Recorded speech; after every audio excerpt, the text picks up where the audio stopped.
Entertainment journalism സിനിമയും തമ്മിൽ തിരിച്ചറിയാൻ പറ്റാത്ത അവസ്ഥയായി. ഇപ്പോൾ പല ചാനൽ മുതലാളിമാരുടെയും കളിപ്പാവകളായിട്ട് ജേർണലിസ്റ്റുകൾ മാറി. താങ്കളെ പോലുള്ള ഒരു രാഷ്ട്രീയ പ്രവർത്തനം RSS ആണ്. RSSലൂടെയാണ് താങ്കൾ തുടങ്ങിയത്. അമിത്ഷായുടെ റിലേഷൻ നിങ്ങളുടെ പാർട്ടാണ്. അവിടെ രാഷ്ട്രീയം വരില്ല എന്ന് താങ്കൾക്ക് ആത്മാർത്ഥമായി ചങ്കത്ത് കൈവച്ച് പറയാൻ പറ്റും. മുന്നിലുള്ള കർമ്മ ന്യൂസ് ചെയ്യുന്ന വാർത്തകൾ പണം വാങ്ങാറുണ്ട്, പണത്തിനൊപ്പം സഞ്ചരിക്കാറുണ്ട്, പൊതുവെ പറയുന്നതാണ്. ഇപ്പോൾ താങ്കൾ നേരത്തെ പരാമർശിച്ചല്ലോ, ഏതൊരു നമ്മുടെ ഒരു രാഷ്ട്രീയ നേതാവിന്റെ ബന്ധുവാണെന്നൊക്കെ പറഞ്ഞു. അല്ല, അമിത്ഷായുടെ ഏതൊന്നും ഞാൻ പറഞ്ഞിട്ടില്ല. അല്ല, പേര് താങ്കൾ പറയണം, പേരെങ്കിലും താങ്കളൊന്ന് പറയണം. ഏതോ ഒരു നേതാവെന്ന് ഒരിക്കലും പറയല്ല, അത് ശരിയല്ല. തെറ്റിദ്ധാരണകളല്ല കേട്ടോ, പൊതുവെയുള്ള ധാരണ തന്നെയാണ്. തെറ്റിദ്ധാരണയെന്ന് താങ്കൾ പറഞ്ഞാൽ അത് അംഗീകരിക്കാൻ എനിക്ക് മടിയാണ്, ഒരിക്കലും അംഗീകരിക്കില്ല. Without evidence we cannot argue. ന്യൂസുകൾ മാത്രം കണ്ടാൽ മതിയല്ലോ. ഒരു ചാനലിലും ഒരു രാഷ്ട്രീയത്തിനോടൊപ്പം അടുത്ത് നിൽക്കാതെ ഇന്നുവരെ നിലനിന്നിട്ടില്ല എന്ന ചരിത്രമാണ് മലയാളികൾ കണ്ടിരിക്കുന്നത്. ഒരു പക്ഷേ ഈ ഷോ പോളിഷ് ചെയ്യുന്ന രാഷ്ട്രീയ തത്വശാസ്ത്രം ഞാൻ പാലിച്ചിരുന്നെങ്കിൽ പവർ ഹയറാർക്കിയിൽ എനിക്ക് പോകാൻ പറ്റുമായിരുന്നു. ഞാൻ അതിനൊരു ഗ്ലോറിഫൈഡ് പിമ്പിംഗ് എന്നാണ് വിളിക്കുക. അല്ലാതെ ശിങ്കാരി മേളത്തിൻ്റെ ഒപ്പം ഡാൻസ് ചെയ്യുന്ന ഒരു ജേർണലിസ്റ്റിന് ഞങ്ങൾക്ക് വേണ്ട. ശരിക്കും കൊടുത്തട്ടോ. ഈ തലമുറയിൽ എനിക്കൊരു പ്രതീക്ഷയില്ല. ഇനി വരുന്ന കൊച്ചു പൈതങ്ങൾക്ക് റൈറ്റ് ഇൻഫർമേഷൻ കൊടുത്തൊരു പുതിയ കേരളം, അതിനി മാധ്യമത്തിലൂടെ മാത്രമേ സൃഷ്ടിക്കാൻ പറ്റുള്ളൂ എന്നുള്ള സത്യം അറിയുന്ന ഒരാളാണ് ഞാൻ. Ultra modern kitchen devices. ഒരു കിച്ചണിൽ വേണ്ട എല്ലാ ലേറ്റസ്റ്റ് ബ്രാൻഡുകളും ഇവിടെയുണ്ട്. ലോകോത്തര ബ്രാൻഡുകൾ, original products, wide range. MyG future. നമസ്കാരം. ഇന്ന് എന്നോടൊപ്പമുള്ളത് ഒരു സാറ്റലൈറ്റ് ചാനൽ പുതിയതായിട്ട് ലോഞ്ച് ചെയ്യാൻ പോകുന്നു. നമുക്കറിയാം, മലയാളികൾക്ക് സാറ്റലൈറ്റ് ചാനൽ എന്ന് പറയുമ്പോൾ 10-ൽ കൂടുതൽ ന്യൂസ് ചാനലുകളുണ്ട്, എൻ്റർടൈൻമെൻറ്റ് ചാനലുകളുണ്ട്. പക്ഷേ പുതിയൊരു ചാനൽ വരുമ്പോൾ അതെങ്ങനെയാണ് ഈ കേരളത്തിലെ മലയാളികൾ ഏറ്റെടുക്കുക, അല്ലെങ്കിൽ ലോകത്തുള്ള മലയാളികൾ ഏറ്റെടുക്കുക, ഈ കാര്യങ്ങളെല്ലാം വിശദീകരിക്കണം കർമ്മ എന്ന ന്യൂസ് ചാനൽ. അതിൻ്റെ CEO ആണ് എന്നോടൊപ്പം ഉള്ളത്. നമസ്കാരം. നമസ്കാരം. വളരെ ഒരു ചോദ്യമാണ്, ഇത്രമാത്രം ന്യൂസ് ചാനലുകൾ, അതിൻ്റെ ഇടയിലാണ് കർമ്മ ന്യൂസ് ചാനൽ. കർമ്മയെക്കുറിച്ച് എനിക്ക് 2-3 കാര്യങ്ങൾ വിശദമായിട്ട് ചോദിക്കാനുണ്ട്. അതിനൊപ്പം തന്നെ താങ്കൾ CEO ആയിട്ട് ചുമതലയേൽക്കുന്നു. താങ്കൾ ഒരു രാഷ്ട്രീയ പാരമ്പര്യം, അതോടൊപ്പം സാമൂഹിക പ്രവർത്തകനാണ്. വളരെയധികം സാമൂഹിക പ്രവർത്തനം ചെയ്തിട്ടുണ്ട്. ഞാൻ താങ്കളെക്കുറിച്ചൊന്ന് സ്റ്റഡി ചെയ്തിരുന്നു. ചെറുപ്പത്തിൽ നിന്ന് RSSുമായി ബന്ധപ്പെട്ട് RSSലൂടെ വളർന്നു വന്നൊരു വ്യക്തി ഒരു ന്യൂസ് ചാനലിൻ്റെ തലപ്പത്തേക്ക് എത്തുകയാണ്. അത് യാദൃശ്യമല്ല, താങ്കൾ ഒരു വളർച്ചയുടെ ഭാഗമായിട്ടാണ്. എങ്ങനെയാണ് ഒരു കർമ്മ എന്നൊരു ന്യൂസ് ചാനലിൻ്റെ തലപ്പത്തിലേക്ക് എത്താനുള്ള ഒരു കാരണം താങ്കൾക്കുണ്ടായത്? കർമ്മയിൽ ഞാൻ തലപ്പത്തെത്താണ്ടായ കാരണം എന്ന് പറഞ്ഞു കഴിഞ്ഞാൽ കമ്മ്യൂണിക്കേഷൻ എന്ന് പറയുന്നത് എൻ്റെ ഒരു പാഷനാണ്. അപ്പം അതൊരു പ്രൊഫഷണൽ ലെവൽ ഓഫ് കമ്മ്യൂണിക്കേഷൻ, അതൊരു സാമൂഹിക മാറ്റത്തിന് വിധേയമാവുന്ന രീതിയിൽ എങ്ങനെ ഉപയോഗിക്കാം എന്നൊക്കെ ചിന്തിച്ചപ്പോൾ മാധ്യമ ലോകത്ത് ശ്രദ്ധ കൊടുക്കുകയും അതിനെക്കുറിച്ച് കൂടുതൽ അറിയാൻ കഴിഞ്ഞപ്പോൾ ആ മേഖലയിൽ എന്തെങ്കിലും റെവല്യൂഷണറി ആയിട്ട് ചെയ്യണം തോന്നി. അപ്പം ഞാൻ ഒരു കാലഘട്ടത്തിൽ ചുമതലയിൽ നിന്ന് മാറിയുന്ന സമയത്ത് വളരെ കർമ്മ എന്ന് പറഞ്ഞാൽ നമുക്ക് വളരെ തുടക്കം തൊട്ടേ ബന്ധമുള്ള സംവിധാനമാണ്. അപ്പം അങ്ങനെ വന്നപ്പോൾ ഒരു സോഷ്യൽ എൻജിനീയറിങ് മാധ്യമരംഗത്ത് നടത്താം, അതിലൂടെ ഒരു റെവല്യൂഷണറി മൂവ്മെൻറ്റ് നമുക്ക് കേരളത്തിൽ സൃഷ്ടിക്കാൻ പറ്റും എന്നൊക്കെ ചിന്തിച്ചപ്പോൾ അത്തരമൊരു പൊസിഷനിലേക്ക് വരാം, ഒരു ഡിസിഷൻ മേക്കിംഗ് പൊസിഷനിൽ വരാം, ചില നടപടികളിലൂടെ ഒരു മാറ്റം വരുത്താമെന്നൊക്കെ കരുതിയതുകൊണ്ട് മാത്രമാണ് അങ്ങനെ ഒരു ചോയ്സിലേക്ക് ഞാൻ വന്നത്. അതാണ് അതിൻ്റെ ഒരു യാഥാർത്ഥ്യം. ഈ പറഞ്ഞതുപോലെ എത്രമാത്രം ന്യൂസ് ചാനലുകൾ ഇവിടെയുണ്ട്. കർമ്മ മുന്നോട്ട് വയ്ക്കുന്നത് എന്താണ്? കർമ്മ മുന്നോട്ട് വയ്ക്കുന്നത് ഈ 10ഓളം വരുന്ന ന്യൂസ് ചാനലുകളെല്ലാം ബയസ്ഡാണ്. അൺബയസ്ഡ് ആയിട്ട് ഒരു സീറോ ഗ്രാവിറ്റിയിൽ, അതായത് ഒരു രാഷ്ട്രീയത്തിനോ അല്ലെങ്കിൽ ഒരു മതത്തിനോ വിധേയപ്പെടാതെ സമദൂര സംവിധാനത്തിലൂടെ പൊതുജനത്തിനു വേണ്ടി സീരിയസ് ജേർണലിസം, മൂല്യച്യുതി വന്ന ജേർണലിസത്തിൽ നിന്ന് സീരിയസ് ജേർണലിസത്തിലേക്ക് തിരിച്ചു വന്നുകൊണ്ട് വസ്തുതാപരമായിട്ടുള്ള വാർത്തകൾ കൃത്യമായിട്ട് ജനങ്ങളിലേക്ക് എത്തിക്കുക എന്നൊരു നിലപാടോട് കൂടിയിട്ടാണ് നമ്മൾ തുടങ്ങിയിട്ടുള്ളത്. അപ്പോൾ ഇപ്പോൾ എല്ലാ ചാനലുകളിലും എടുത്താലും ബയസ്ഡാണ്, ഒന്നെങ്കിൽ രാഷ്ട്രീയ പ്രസ്ഥാനങ്ങളോട് അല്ലെങ്കിൽ ചില ബിസിനസ്സുകാരുടെ താല്പര്യങ്ങൾക്ക്. അപ്പോൾ ഞങ്ങളൊരു പ്രോഫിറ്റ് മോട്ടീവിലല്ല ഇത് ചെയ്യുന്നത്. ഞങ്ങളുടെ പ്രൈമറി ഒബ്ജക്റ്റീവ് എന്ന് പറയുന്നത് സോഷ്യൽ എഞ്ചിനീയറിംഗ് ആണ്. പൊതുജനത്തിന് വ്യക്തതയുള്ള നിലവാരമുള്ള സത്യസന്ധമായ വാർത്തകൾ എത്തിക്കുന്ന ഒരു യാത്ര, അതാണ് ഞങ്ങൾ ഉദ്ദേശിക്കുന്നത്. ഇപ്പോൾ പറയുകയാണെങ്കിൽ ജേർണലിസ്റ്റുകളെ നമ്മളെ സംബന്ധിച്ചിടത്തോളം ലാസ്റ്റ് 10 years എടുത്താൽ അവരൊക്കെ വിഷമത്തിലാണ്. അവരുടെ ഇൻറ്റഗ്രിറ്റി ചോദ്യം ചെയ്യുന്ന രീതിയിലാണ് പല സ്ക്രീനുകളും നമ്മളിപ്പോൾ കാണുന്നത്. ഇപ്പോൾ എൻ്റർടൈൻമെൻറ്റ് ജേർണലിസം സിനിമയും തമ്മിൽ തിരിച്ചറിയാൻ പറ്റാത്ത അവസ്ഥയായി. ഇപ്പോൾ പല ചാനൽ മുതലാളിമാരുടെയും കളിപ്പാവകളായിട്ട് ജേർണലിസ്റ്റുകൾ മാറി. അപ്പോൾ ഞാൻ ഈ സംരംഭം തുടങ്ങുന്ന സമയത്ത് ഒരുപാട് പ്രഗത്ഭരെ പോയി കണ്ടു, പ്രധാനപ്പെട്ട ജേർണലിസ്റ്റുകൾ പോയി കണ്ടു. എല്ലാവരും നിരാശരാണ്. അവർക്കൊക്കെ ആഗ്രഹമുണ്ട് തിരിച്ച് അങ്ങനെ ഒരു പഴയ കാലത്തെ പോലെ ഒരു ജേർണലിസം, വളരെ സീരിയസ് ആയിട്ടുള്ള അപ്രോച്ചൊക്കെ ഉണ്ടാവും എന്നുള്ളത് ഇപ്പോഴും സംശയമാണ്. അപ്പോൾ ഞാൻ അവരോട് ഇടയ്ക്ക് ചോദിക്കാറുണ്ട്, what is the definition of social media? Social media ആണല്ലോ വലിയൊരു ചേഞ്ച് ഉണ്ടാക്കി എന്ന് പറയുന്നത്. അപ്പോൾ സോഷ്യൽ മീഡിയയുടെ ഒരു ഫണ്ടമെൻ്റൽ ഡെഫിനേഷൻസിനെ കുറിച്ചൊന്നും അവർ ചിന്തിച്ചിട്ടില്ല. അവർക്കൊരു ഫേസ്ബുക്ക്, യൂട്യൂബ് ഇങ്ങനെയൊക്കെ അറിയുള്ളൂ. അപ്പോൾ സൊസൈറ്റിയിൽ ഒരു കോമൺ ഒപ്പീനിയൻ ക്രിയേറ്റ് ചെയ്യുന്നതാണ് സോഷ്യൽ മീഡിയ എന്നും അതും ജേർണലിസവും തമ്മിൽ വളരെ അഭേദ്യമായിട്ടുള്ള വ്യത്യാസമുണ്ട് എന്നുള്ള കാര്യം അവർ തിരിച്ചറിയുന്നില്ല. അവർ ചിന്തിക്കുന്നത് എന്താണ്, കാലാനുസൃതമായിട്ടുള്ള മാറ്റത്തിനനുസരിച്ച് ഇനി എൻ്റർടൈൻമെൻറ്റ് ജേർണലിസത്തിനാണ് സാധ്യത എന്ന മിഥ്യാധാരണയിൽ പോയിക്കൊണ്ടിരിക്കുകയാണ്.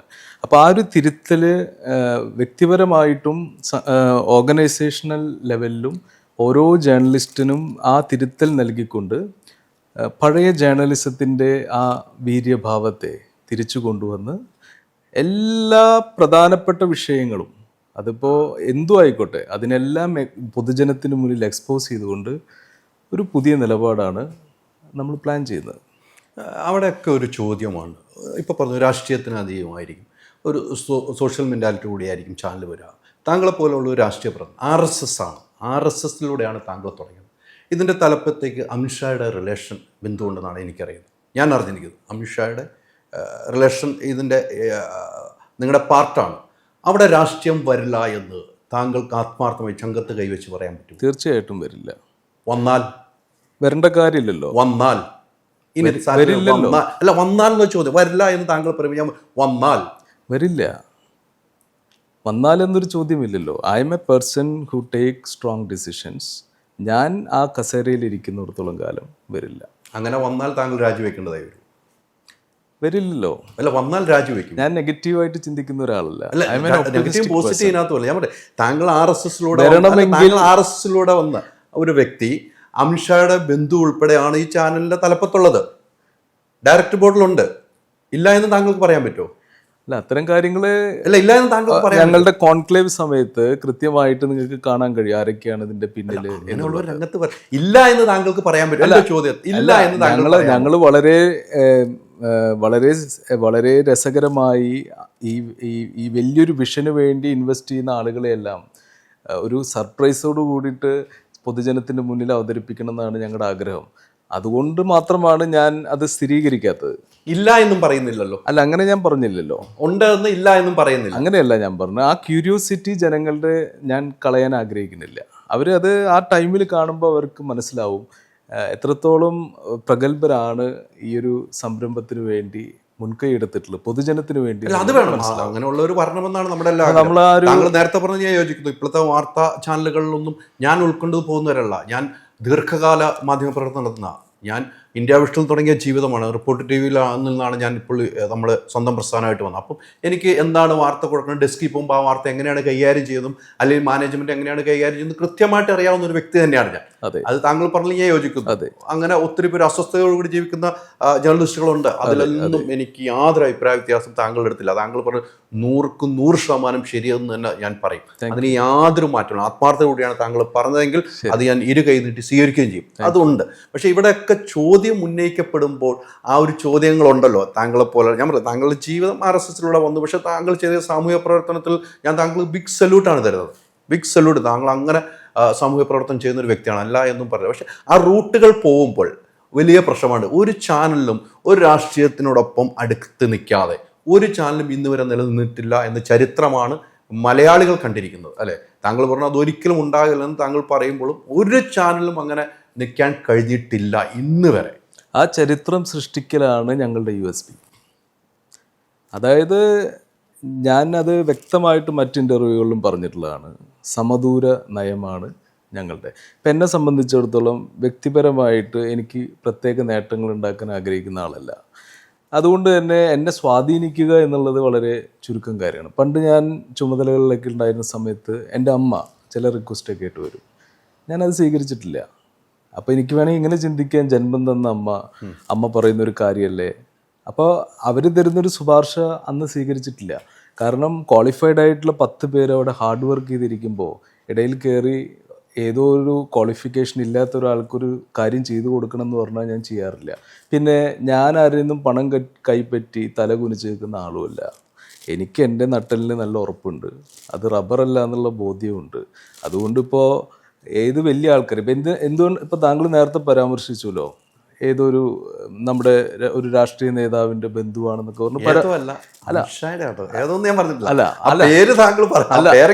പറഞ്ഞു. താങ്കളൊക്കെ നേതാവാണ്. അല്ല ഞാൻ പറഞ്ഞു ആ പേരെങ്കിലും താങ്കൾ പറയാം. ഒരിക്കലും നല്ലതാണ്. അല്ല, അങ്ങനെ ഞാൻ ആ പേര് അഡ്രസ് ചെയ്ത് പറയാത്ത എന്താ വെച്ചാൽ താങ്കളാണ് ആ ചോദ്യം ഉന്നയിച്ചത്. തീർച്ചയായും. അപ്പൊ താങ്കൾ ഉന്നയിച്ച അമിത്ഷാടെ എന്ന് പറഞ്ഞാൽ കുഴപ്പമില്ല. അങ്ങനെയും വേണമെങ്കിൽ പറയാം. എന്നാലും ഞാൻ ഒരു ചെറിയൊരു ഡെക്കോറം കീപ്പ് ചെയ്യണമെന്ന് മാത്രം, പൊതുജനത്തിന് കൺഫ്യൂഷൻ വേണ്ട എന്ന് കരുതിയിട്ട്.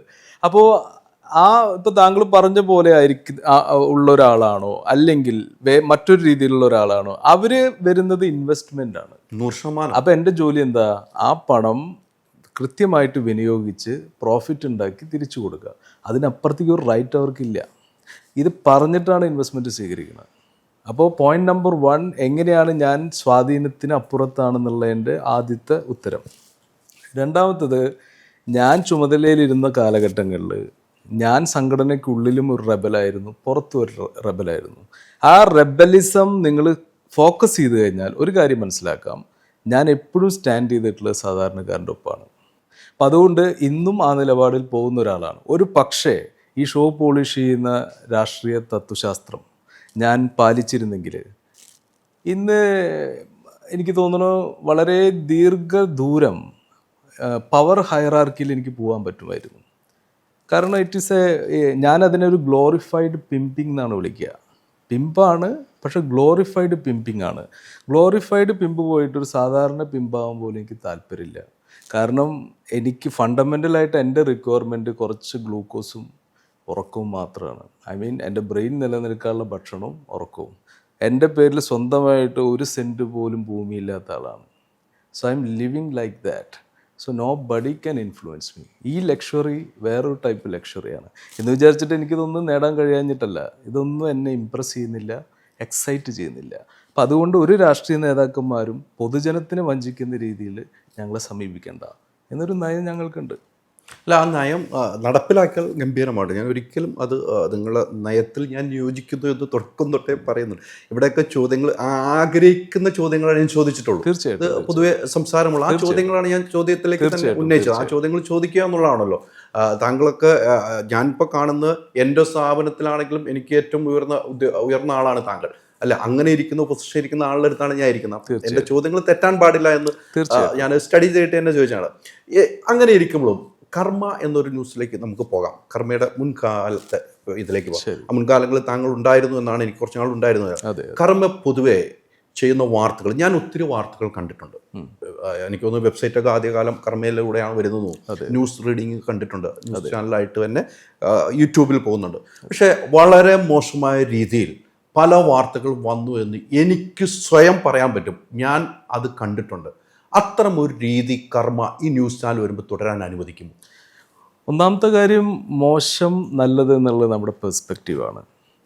താങ്കൾ മോശമായി കൺസീവ് ചെയ്യുന്നൊരു വാർത്ത, തെറ്റായ വാർത്തകൾ ഉൾപ്പെടെ, തെറ്റായ വാർത്ത എന്നുള്ള പരാമർശം കോടതിയാണ് തീരുമാനിക്കേണ്ടത്. തെറ്റായൊരു വാർത്തയുണ്ടെങ്കിൽ അത് കോടതിയിൽ പോകണം, കോടതിയിൽ വിധി ഉണ്ടാവണം. തെറ്റായ വാർത്തയാണെന്ന് പറയണം, എങ്കിൽ മാത്രമേ നമുക്ക് തെറ്റായ വാർത്തയെന്ന് അസർട്ടീവായിട്ട് പറയാൻ പറ്റുള്ളൂ. അതർവൈസ് അതൊരു ധാരണയാണ്, തെറ്റാകാം. അപ്പോൾ താങ്കൾ അസർട്ടീവായിട്ട് പറയുമ്പോഴും ക്വസ്റ്റ്യൻ മാർക്ക് ഇട്ട് പറയുമ്പോഴും വാർത്തകൾ ഞാൻ എടുത്തു വെച്ചിട്ടില്ല. ഏത് കോടതിയാണ് തെറ്റായ വാർത്തകൾ വന്നിട്ടുണ്ടോ എന്നുള്ള ഞാൻ നെഗ്ലിജൻസ് സംഭവിച്ച വാർത്തകൾ ഉണ്ടായിട്ടുണ്ട്. ഇപ്പൊ ഏഷ്യാനെറ്റിൽ ഉണ്ടാവാം, പക്ഷെ നമ്മുടെ ഒരു അറിവ് കുറവുകൊണ്ട് ഒരു ജേർണലിസ്റ്റിന് പറ്റുന്ന ഒരു പിഴവ്, അതിനേറ്റപ്പുറത്ത് ആണ് ഈ വേർഡ് തെറ്റെന്ന് പറയുന്നത്. അപ്പം തെറ്റായിട്ടുള്ളൊരു വാർത്ത ഇന്ന് വരെ പ്രൊഡ്യൂസ് ചെയ്തു എന്ന് ഒരു കോടതിയും പറഞ്ഞിട്ടില്ല. അതാണല്ലോ ഫണ്ടമെൻ്റലായിട്ട് തെറ്റും ശരിയും നിശ്ചയിക്കുന്ന ഒരു ഗവൺമെൻറ് ബോഡി. ആ ബോഡി ഇന്ന് വരെ കർമ്മ ന്യൂസിനെതിരെ തെറ്റായ വാർത്ത പ്രചരിപ്പിച്ചുകൊണ്ട് നിങ്ങൾക്ക് ഇത്ര ശിക്ഷ ലഭിക്കുന്നു എന്ന് ഇന്ന് വരെ പറഞ്ഞിട്ടില്ലല്ലോ. അപ്പോൾ അതുകൊണ്ട് അതൊരു ധാരണയാണ്. അതെന്താ വെച്ചാൽ ചിലപ്പോൾ നമുക്ക് നമ്മുടെ മനസ്സിലൊരു ആൻസർ ഉണ്ടാവും. ആ ആൻസറാണ് പലപ്പോഴും ആ സ്ക്രീനിൽ കാണാൻ ആഗ്രഹിക്കുക. മറിച്ചൊരു ആൻസർ കാണുമ്പോൾ, ഓപ്പോസിറ്റുള്ളൊരു ആൻസർ കാണുമ്പോൾ നമ്മൾ കാഴ്ചക്കാരൻ എന്ന നിലയ്ക്ക് ചില വിഷമങ്ങളൊക്കെ ഉണ്ടാവും. ആ വിഷമത്തിൽ നിന്ന് ഉടലെടുക്കുന്ന ഒരു കൺക്ലൂഷനാണ് അത് തെറ്റല്ലേ എന്നൊരു ചോദ്യം. എന്ന് വിചാരിച്ചിട്ട് അത് തെറ്റാണ് എന്ന് പറയേണ്ട അതോറിറ്റി അത് പറഞ്ഞിട്ടില്ല. അതുകൊണ്ട് കർമ്മ ന്യൂസിനെ അത്തരം ഒരു അലിഗേഷനിൽ നിന്ന് മാറ്റി നിർത്തണം എന്നാണ് എൻ്റെ അഭിപ്രായം. ഈ പൊതുവെ പറയുന്നത് എനിക്ക് അനുഭവമില്ല. കർമ്മ ന്യൂസ് ചെയ്യുന്ന ഈ വരാൻ പോകുന്ന അല്ലോട്ടോ മുന്നിലുള്ള കർമ്മ ന്യൂസ് ചെയ്യുന്ന വാർത്തകൾ പണം വാങ്ങാറുണ്ട്, പണത്തിനൊപ്പം സഞ്ചരിക്കാറുണ്ട്. പൊതുവെ പറയുന്നതാണ്, എനിക്ക് അനുഭവമില്ല എന്ന് പറഞ്ഞിട്ട് സഞ്ചരിക്കുന്നുണ്ട് എന്നൊക്കെ പറയുന്നുണ്ട്. താങ്കളും കേട്ടിട്ടുണ്ടാകുമെന്നാണ് എൻ്റെ ഒരു വിശ്വാസം. അതിലൊരു സംഭവം ഞാൻ ഓർക്കുന്നു. ഒരു ആർട്ടിസ്റ്റുമായി ബന്ധപ്പെട്ടാണ്, ഒരു ലഹരി കേസുമായി ബന്ധപ്പെട്ട് ഒരു ആർട്ടിസ്റ്റുമായി ബന്ധപ്പെട്ട് ഒരു വലിയ വാർത്താ പരമ്പര പോലെ നിങ്ങൾ ചെയ്തിരുന്നു. കർമ്മ ചെയ്തൊരു, ഞാൻ ആ വാർത്ത കണ്ട ഒരു വ്യക്തിയാണ്. അതിൽ നിങ്ങളുടെ മാനേജ്മെൻറ്റിൽ ഒരാളും ഇടപെട്ടിരുന്നു എന്ന് സംസാരം വന്നു. പിന്നീട് ആ പെൺകുട്ടി പറയുന്നതാണ്, ഈ ആർട്ടിസ്റ്റ് പറയുന്നതാണ് സത്യമെന്ന് തെളിയിക്കുകയും ലാസ്റ്റ് വലിയ രീതിയിലേക്ക് പോവുകയും ചെയ്തൊരു വാർത്ത താങ്കൾ ശ്രദ്ധയപ്പെട്ടെന്ന് എനിക്കറിയില്ല. അങ്ങനെ ഒരു വാർത്ത വന്നു, അത് പരമ്പരയായിട്ട് ചെയ്തൊരു വാർത്തയാണ്. അത്തരം ഒരു വാർത്തകൾ താങ്കളുടെ ശ്രദ്ധയിൽപ്പെട്ടിരുന്നു? ഞാൻ പറഞ്ഞല്ലോ, കർമ്മയുടെ അപ്രോച്ച് എന്ന് പറയുന്നത് മറ്റു മാധ്യമങ്ങളുടെ പോലത്തെ ഒരു അപ്രോച്ചല്ല. ഇപ്പോൾ നമ്മുടെ വാർത്തകൾ പരിശോധിച്ച് കഴിഞ്ഞാൽ ഇപ്പോൾ സാധാരണഗതിയിൽ ഏഷ്യാനെറ്റും മനോരമയും മാതൃഭൂമിയും ഒക്കെ ചെയ്യുന്ന ഹെഡ്ലൈൻസുകളല്ല ഞങ്ങളുടെ. അതിന് രണ്ട് കാരണങ്ങളുണ്ട്. ഒന്ന്, ഈ സോഷ്യൽ മീഡിയ എന്നൊരു മാധ്യമ ലൂപ്പ്, അതിൽപ്പെട്ട ആളുകളുടെ ടേസ്റ്റ്, ഇൻട്രസ്റ്റ്, വ്യൂവർഷിപ്പ്, ഇതൊക്കെ ഒരു മാറ്ററാണ്. രണ്ടാമത്തത്, ഞങ്ങൾ എപ്പോഴും ക്യാമറ വയ്ക്കുന്നത് ആരും എക്സ്പോസ് ചെയ്യേണ്ട എന്ന് കരുതുന്ന മേഖലകളിലാണ്. അപ്പോൾ അങ്ങനെ വരുന്ന സമയത്ത് നമ്മൾ കൃത്യമായിട്ടുള്ളൊരു പഠനത്തിന് ശേഷം മാത്രമാണ് ഇത്തരം കാര്യങ്ങൾ ചെയ്യുള്ളൂ.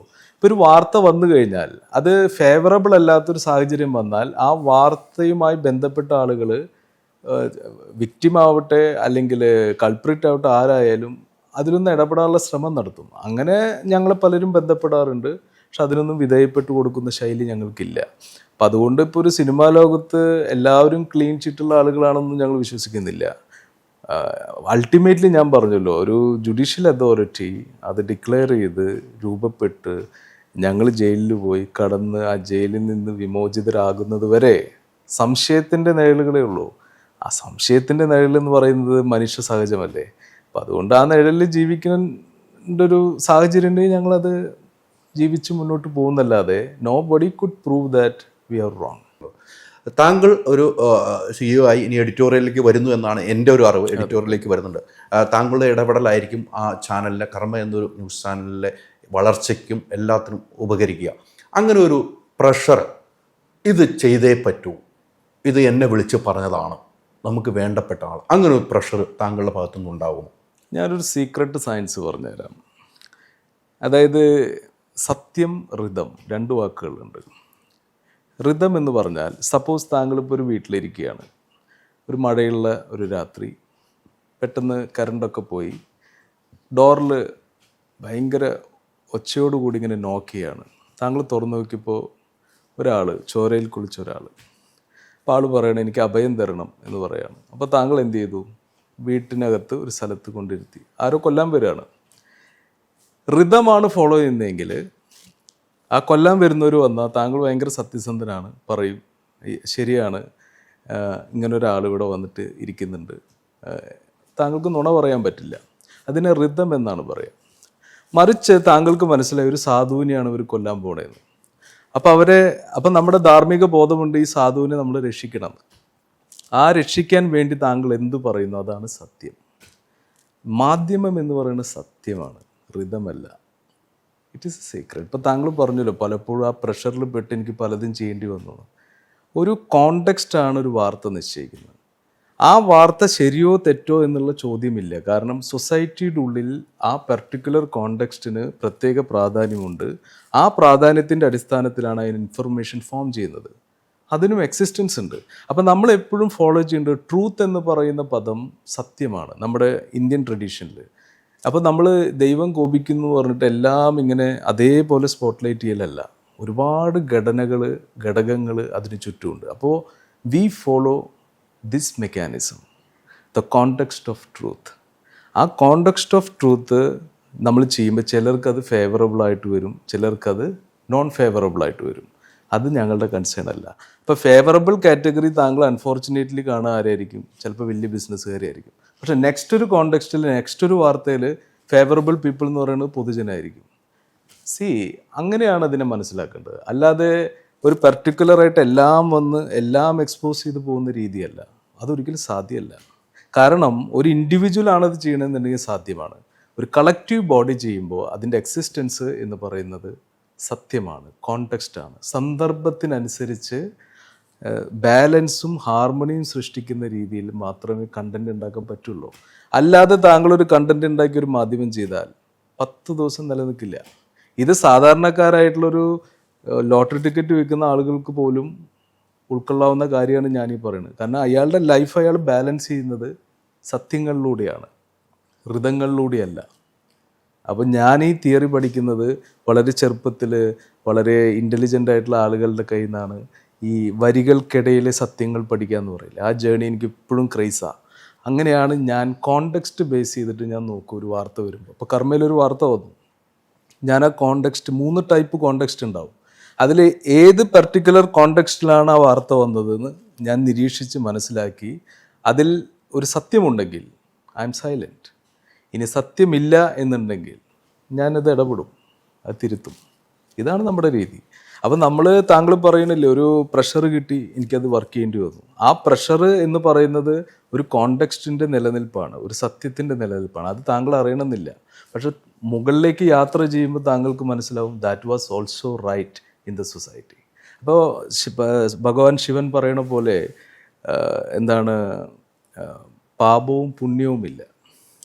ഈ പാപത്തിൻ്റെയും പുണ്യത്തിൻ്റെയും ഇടയിലാണ് ഈ സമൂഹം ഉണ്ടാക്കിയിട്ടുള്ളത്. പുണ്യങ്ങൾ മാത്രമുള്ളൊരു സമൂഹമില്ല, പാപങ്ങൾ മാത്രമുള്ളൊരു സമൂഹം. അപ്പം നമ്മളൊരു ഇൻ്റലിജൻ്റ് ആവണം എപ്പോഴാണ്?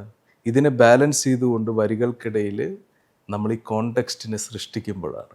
അതുപോലെ കർമ്മ ന്യൂസിൻ്റെ ഈ പുതിയ മൂവ്മെൻറ്റ് പുതിയൊരു കോണ്ടെക്സ്റ്റ് സൃഷ്ടിക്കാൻ പോവാണ്, സത്യങ്ങളുടെ ഒരു കോണ്ടെക്സ്റ്റ് സൃഷ്ടിക്കാൻ പോവാണ്. ആ കോണ്ടെക്സ്റ്റിന് വേണ്ടിയിട്ടുള്ള മുന്നേറ്റമാണ് നമ്മളിപ്പോൾ നടത്താൻ പോകുന്നത്. ഒന്നിനെ സംരക്ഷിക്കുമ്പോൾ മറുഭാഗത്തുള്ളവർ ശത്രുക്കളാവും, ഒന്നിനെ ഡിസ്ട്രോയ് ചെയ്യുമ്പോൾ ഫേവർ ചെയ്യുന്നവർ നമ്മളെ ശത്രുക്കളാവും. ശത്രു ഉറപ്പാണ്. അപ്പോൾ my focus is not on friends, my focus is on enemies. My focus is not on love, my focus is on hate. My focus is different because those things are also existing in this world and they are so beautiful also. മാധ്യമ ethics വളരെ പ്രധാനപ്പെട്ടാണ്. അങ്ങനെ ഒരു ethics ഇപ്പം നടക്കുന്നില്ല എന്ന് വിശ്വസിക്കുന്ന കൂട്ടത്തിലാണ് ഞാൻ. സാറ്റലൈറ്റുകളിലെ മത്സര ബുദ്ധിയാണ് ഞാൻ കാണുന്നത്. അങ്ങനെ മത്സര ബുദ്ധി ഈ ഇടയ്ക്കൊക്കെ വലിയ വിഷയങ്ങൾ, വലിയ വിവാദങ്ങളും ഉണ്ടായി. പല സ്ഥലങ്ങളിലും പല ആളുകൾക്കും വേണ്ടി വാദിക്കുന്ന മാധ്യമങ്ങൾ അല്ലേ. അതിലേറ്റവും പ്രധാനപ്പെട്ട കാര്യങ്ങളാണ്, ഒരു മാധ്യമ സ്ഥാപനത്തിലൊരു വലിയ പരസ്യങ്ങളുണ്ടെങ്കിൽ ആ പരസ്യം തരുന്ന, നമുക്ക് പൊതുവെ ഒരു അന്നം തരുന്നവരാണെന്ന് പറയും അല്ലേ മാധ്യമസ്ഥാനത്ത്. ആ പരസ്യം തരുന്ന അവർക്ക് എന്തെങ്കിലും പ്രശ്നങ്ങളുണ്ടായാൽ, അവർ വലിയ കേസിൽപ്പെട്ടാൽ ചില മാധ്യമങ്ങൾ അത് കൊടുക്കാതെ ഇരിക്കുന്ന ഒരു സംവിധാനമുണ്ട്. അത് മാധ്യമത്തിൻ്റെ നിലനിൽപ്പാണ് പരസ്യം എന്ന് പറയുന്നത്. ഇതിനു മുമ്പ് സംഭവങ്ങൾ ഒത്തിരി ഉണ്ടായിട്ടുണ്ട്, ഇപ്പോഴും ഉണ്ടാകുന്നുണ്ട്. അത്തരം ഒരു പ്രവണത താങ്കൾ കർമ്മ ന്യൂസിൻ്റെ തലപ്പത്തിരിക്കുമ്പോൾ ഒരു പരസ്യങ്ങളുണ്ടെങ്കിൽ ന്യൂസ് ചാനലിലൂടെ ഉള്ളൂ എന്ന് വിശ്വസിക്കുന്ന ഒരാളാണ്, അല്ലെങ്കിൽ അത്രമാത്രം ഒന്നും വേണ്ട എന്ന് വെച്ച് വേണം. അത് ഏത് റൂട്ടിലേക്കായിരിക്കും പോകുക? ഇപ്പോൾ താങ്കളുടെ ഭാഷ പറയുകയാണെങ്കിൽ അന്നദാതാവ്, ഒരു അന്നദാതാവായിട്ട് ഞാൻ ഒരു ബിസിനസ്സുകാരും കാണുന്നില്ല.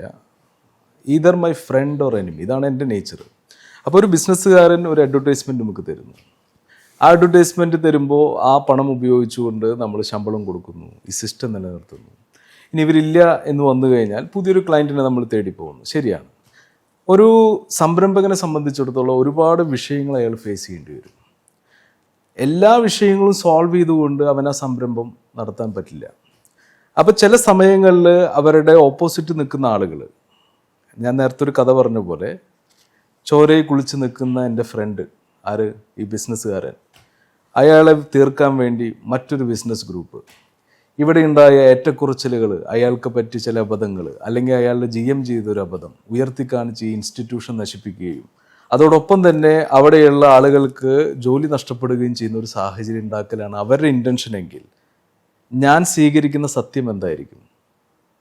തീർച്ചയായിട്ടും ഞാൻ ഈ വ്യക്തി 4 കാര്യങ്ങളിൽ ഇൻവോൾവ് അല്ലെങ്കിൽ, ഈ വ്യക്തിയുടെ ബന്ധപ്പെട്ട വിഷയം ഒരു പോക്സോ കേസല്ല, ഒരു റേപ്പ് കേസല്ല, ഒരു ടെററിസ്റ്റിൻ്റെ സ്വഭാവമുള്ള വിഷയമല്ല, ഡ്രഗ്സ് അല്ല എങ്കിൽ I will consider him and create A context and I will save him with a warning. That is sure. അത് ഈ രീതിയിൽ നമ്മൾ കാണണം. മറിച്ച് ഞാൻ ഇതേ ആളുടെ അടുത്ത് പറയാണ് I will protect U, next time 10 ഇരട്ടി അഡ്വർടൈസ്മെൻറ്റ് എനിക്ക് തരണം എന്ന് പറഞ്ഞാൽ ഞാൻ ഈ പറയുന്ന കച്ചവട മാധ്യമങ്ങളുടെ ഒപ്പമായി. For me he's a friend who give tremendous employment, life to many people. അപ്പോൾ ഒരു ഓപ്പോസിറ്റ് ടീമിലെ ഇൻറ്റൻഷനാണ് ഇയാളുടെ ഡിസ്ട്രക്ഷന് കാരണമെങ്കിൽ ഞാൻ സത്യം എന്ന കോണ്ടെക്സ്റ്റ് ക്രിയേറ്റ് ചെയ്യുന്നത് അവിടുത്തെ ന്യായം എന്നുള്ളത് ഈ സിസ്റ്റം നിലനിൽക്കലാണെങ്കിൽ ഞാൻ അയാളെ പ്രൊട്ടക്റ്റ് ചെയ്യും. പക്ഷേ ഈ 4 കാര്യങ്ങൾ ചെയ്യരുത്. 4 കാര്യങ്ങൾ, ഈ 4 കാര്യങ്ങൾ ചെയ്ത് ഒരു കൊച്ചുകുട്ടിയുടെ അടുത്ത് പെൻസിലും പേനയ്ക്കും പകരം ലിംഗം കൊടുത്തു വന്നവൻ്റെ കഴുത്ത് ഞാൻ അറക്കും എന്ന് പണ്ടും പറഞ്ഞിട്ടുണ്ട്, എപ്പോഴും പറഞ്ഞിട്ടുണ്ട്. ഒരു കൊച്ചുകുട്ടി നമ്മളെ സമീപിക്കുന്നത് എന്തിനാണ്? ആ കുട്ടിക്ക് ആ സ്വീറ്റ് മെമ്മറീസ് കൊടുത്തുകൊണ്ട് അവൾക്ക് പുതിയ പാഠങ്ങൾ ജീവിതത്തിൽ പകർന്നല്ല, അല്ലാതെ ലിംഗം കാണിച്ച് ആ കുട്ടിയെ ഇല്ലാതാക്കാൻ വേണ്ടിയിട്ടല്ല. പിന്നെ ഒരു പെണ്ണ് നോ പറഞ്ഞാൽ തൊടണ്ട, അത് ഭാര്യയായാലും പ്രോസ്റ്റിറ്റ്യൂട്ട് ആണെങ്കിലും. Have that attitude. അത് വേണ്ട, റേപ്പ് തെറ്റാ. ഇനി രാജ്യത്തിനെതിരെ മതമൗലികവാദങ്ങൾ ഉപയോഗിച്ചുകൊണ്ട്, അല്ലെങ്കിൽ തോക്ക് ഉപയോഗിച്ചുകൊണ്ട്, വാളുപയോഗിച്ചുകൊണ്ട് വിഘടനവാദത്തിന് വന്നാൽ I will show my another face. And drugs, don't use it. ഈ 4 കാര്യങ്ങളല്ലേ ഫണ്ടമെൻ്റലായിട്ട് സമൂഹത്തിന് വിരുദ്ധമായി വരുന്നുള്ളൂ. പിന്നെ പ്രശ്നങ്ങളില്ലാത്ത മനുഷ്യരില്ല. തിരുത്താൻ തയ്യാറായ ഒരാൾക്ക് ഒരു അവസരം കൊടുക്കുക, അയാളുടെ എംപ്ലോയ്മെൻറ്റ് സെക്ടർ പ്രൊട്ടക്റ്റ് ചെയ്യുക, ഓപ്പോസിറ്റ് നിൽക്കുന്ന ആളുകളുടെ ഇൻറ്റൻഷൻ തെറ്റോ ശരിയോ എന്ന് പരിശോധിച്ചുകൊണ്ട് ഒരു പുതിയ കോണ്ടെക്സ്റ്റിൽ ഒരു പുതിയ സത്യം, അതാണ് വാർത്ത. അതർവൈസ് താങ്കൾ പറഞ്ഞ മാധ്യമധർമ്മം ഒരു മിത്താണ്, എക്സിസ്റ്റ് ചെയ്യുന്നില്ല. How could you create A ethics in such A collective body?